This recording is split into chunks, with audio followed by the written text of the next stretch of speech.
I'm the money. Every penny of it. The Treasury has agreed to stake you in the game.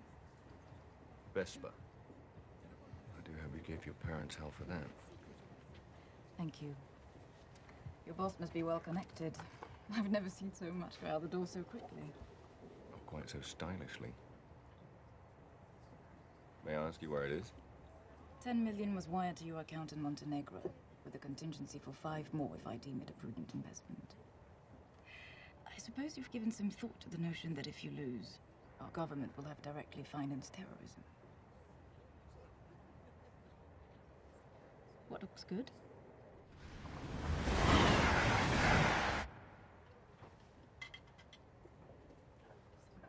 So you're telling me it's a matter of probability and odds? I was worried there was some chance involved. Well, any of you assume the player with the best hand wins. So that will be what you call bluffing.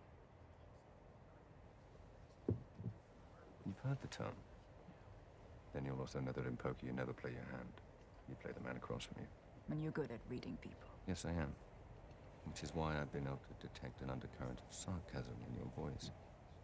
You'll know short our money is in good hands. You don't think this is a very good plan, do you? So there is a plan. I got the impression we were risking millions of dollars and hundreds of lives on a game of luck. What else can you surmise, Mr. Bond?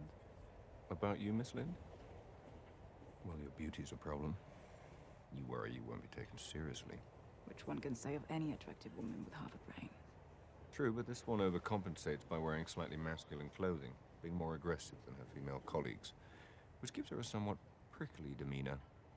And ironically enough, makes it less likely for her to be accepted and promoted by her male superiors, who mistake her insecurities for arrogance. Now, I'd have normally gone with only child, but, you see, by the way you ignored the quip about your parents, I'm gonna have to go with orphan. All right. By the cut of your suit, you went to Oxford or wherever. And actually think human beings dress like that. But you wear it with such disdain. My guess is you didn't come from money. And your school friends never let you forget it. Which means you were at that school by the grace of someone else's charity. Hence the chip on your shoulder. And since your first thought about me ran to orphan, that's what I'd say you are. Well, you are. I like this poker thing. And that makes perfect sense. Since MI6 looks for maladjusted young men, I give little thought to sacrificing others in order to protect Queen and country. You know, former SAS types with easy smiles and expensive watches. Rolex? Amiga. Beautiful. Now, having just met you, I wouldn't go as far as calling you a cold-hearted bastard. No, of course not. But it wouldn't be a stretch to imagine. You think of women as disposable pleasures rather than meaningful pursuits.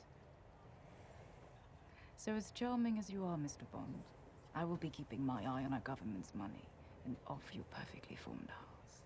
You noticed. Even accountants have imagination. How was your lamb? Skewered. All sympathizers.